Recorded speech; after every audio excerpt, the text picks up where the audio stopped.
కీరవాణి గారు ఆ రోజు అన్న మాట, చెన్నై తీసుకెళ్ళిపోదాం చంద్రబోస్ గారిని అన్న మాట, ఆ మాట ఈ మాట 2 మాటలు కూడా నా జీవిత గమనాన్ని మార్చి నన్ను ఈ స్థాయిలో నిలబెట్టాయి.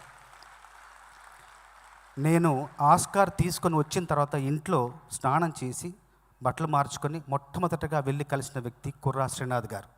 తర్వాత నాకు మొట్టమొదటి అవకాశం ఇచ్చిన ముప్పలనేని శివ గారిని కలిశాను. అక్కడి నుండి నాకు పాట రాయడానికి అవకాశం ఇచ్చిన రామానాయుడు గారి స్టూడియోకి వెళ్ళి సురేష్ బాబు గారిని కలిశాను. అక్కడి నుండి రాఘవేంద్రరావు గారిని కలిశాను.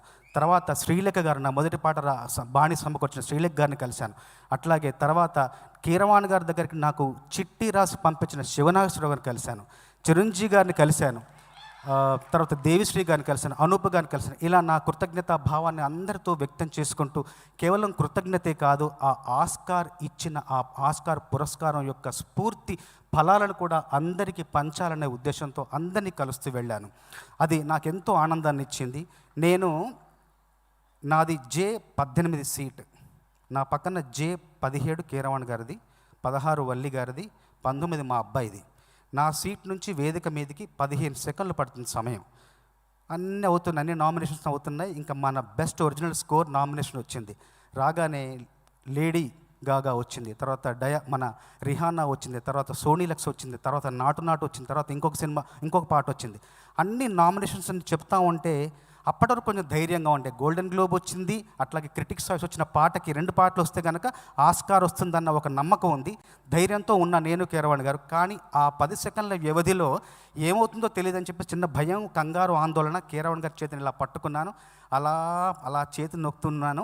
ఈలోపు అమ్మాయి వచ్చింది. The best original song goes to R అనగానే నేను కీరవాణి గారు ఇద్దరం లేచిన తర్వాత నడుస్తున్నాను. 15 సెకండ్ల వ్యవధిలో, ఆ 15 సెకండ్లలో ఒక ఉద్వేగ రహిత స్థితి, ఒక భావన రహిత స్థితి, ఒక ఆలోచన రహిత స్థితి, పుస్తకాల్లో చదువుతామే నిర్వికల్ప సమాధి స్థితి అనేది ఆ 15 సెకండ్లో నేను అనుభవించాను. పైకి వెళ్ళాను, కీరవాణి గారు మాట్లాడిన తర్వాత నా చేతికి పురస్కారం ఇచ్చారు. నేను 28 ఏళ్ళుగా ఈ సినిమా రంగంలో నా ప్రయాణం కొనసాగుతుంది. 28 × 365 × 24 × 60 × 60 ఎన్ని సెకండ్లు వస్తాయో అన్ని సెకండ్లు ఈ ఆస్కార్ను పట్టుకున్న ఒక్క సెకండ్తో సమానం అనిపించింది.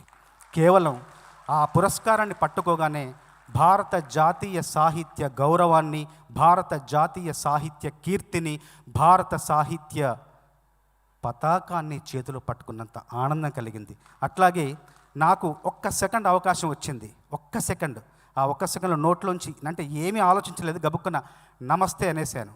అది ఒక తెలుగు మాట. తర్వాత ఈ పాటలు పాడినప్పుడు మన పాటలోని మొదటి మాట పొలం అనేది మన జీవన విధానం, నమస్తే అనేది మన జీవన సంస్కారం. ఈ రెండింటినీ ఆ వేదిక నుండి ప్రపంచానికి ఒక సందేశంగా అందించే అదృష్టం, భాగ్యం కలగడం నాకు నిజంగా గొప్ప, నా జీవితంలో చాలా చాలా మరిచిపోలేని మధురమైన క్షణాలను భావిస్తూ ఈ అదృష్టానికి, ఈ సౌభాగ్యానికి నన్ను అర్హుణ్ణి చేసిన RRR దర్శకులు రాజమౌళి గారికి, వెనకాల నుండి కృషి చేసిన కార్తికేయ బృందానికి అందరికీ ధన్యవాదాలు. అట్లాగే కీరవాణి గారు నన్ను ఒక సోదరుడిలాగా, నన్ను ఒక తమ్ముడిలాగా భావిస్తూ ఇంకొక విషయం కూడా చాలా మంచి విషయం చెప్పాలి. ఏంటంటే సినిమా రంగంలో అనుబంధాలు ఉంటాయి. ఒక సంగీత దర్శకుడు, ఒక రచయిత, ఒక దర్శకుడు, ఒక కెమెరామెన్, ఒక దర్శకుడు, ఒక సంగీత దర్శకుడు, ఇలా అనుబంధాలు కొనసాగుతూ ఉంటాయి. ఆ అనుబంధాలు సుదీర్ఘకాలం పాటు మనం కొనసాగేలా మన ప్రవర్తన కూడా ఉండాలి. కీరవాణి గారితో అనుబంధం 28 ఏళ్ళ అనుబంధం. ఈ అనుబంధం చాలా కాలం కొనసాగుతుంది. మధ్యలో నేను కొన్ని సినిమాలకు పాటలు రాయకపోయినా కూడా, అంటే కీరవాణి గారు వేరే వాళ్ళతో రాయించినా, నేను వేరే వాళ్ళకి రాసినా కూడా ఒక మంచి ఉద్దేశంతో నొచ్చుకోకుండా, రకరకాల పాటలు వస్తుంటాయి, రకరకాల కవులు వస్తుంటారు, అన్నిటి కూడా సదుద్దేశంతో స్వీకరిస్తూ, నేను బాహుబలిలో రాయకపోయినా మళ్ళీ RRRలో నాకు అవకాశం రావడంతో వచ్చిన అవకాశం సద్వినియోగం చేసుకోవాలి, రాజమౌళి గారిని, కీరవాణి గారిని మళ్ళీ మెప్పించాలనే ఒక పట్టుదలతో సంవత్సరం మీద 7 నెలలు, మొత్తం 19 నెలలు పట్టింది ఆ పాట రాయడానికి నాకు.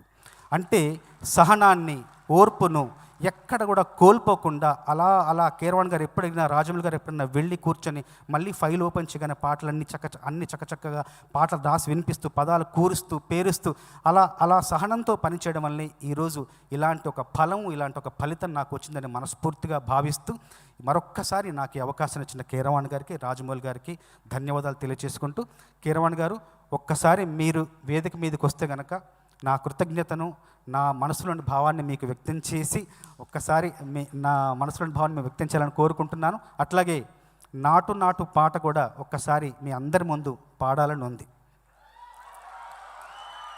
పొలం గట్టు దుమ్ములోన పోట్ల గిత్త దూకినట్టు, పోలే రమ్మ జాతరలో పోతరాజు ఊగినట్టు, కిర్రు సెప్పులేసుకొని కర్ర సాము చేసినట్టు, మర్రి చెట్టు నీడలోన కుర్ర గుంపు గూడినట్టు, ఎర్ర జొన్న రొట్టెలోన మిరప తొక్కు కలిపినట్టు, నా పాట చూడు, నా పాట చూడు, నా పాట చూడు, నాటు నాటు నాటు నాటు నాటు నాటు వీర నాటు, నాటు నాటు నాటు నాటు నాటు నాటు ఊర నాటు, నాటు నాటు నాటు పచ్చిమిరపలాగా పిచ్చ నాటు, నాటు నాటు నాటు విచ్చు కత్తిలాగా వెర్రి నాటు.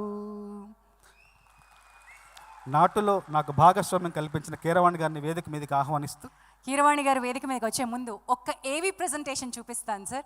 కీరవాణి గారిపై ఏవి ఒక 2 minutes మిమ్మల్ని కూడా ఇక్కడే వెయిట్ చేయాల్సిందిగా కోరుతున్నాను. Thank you.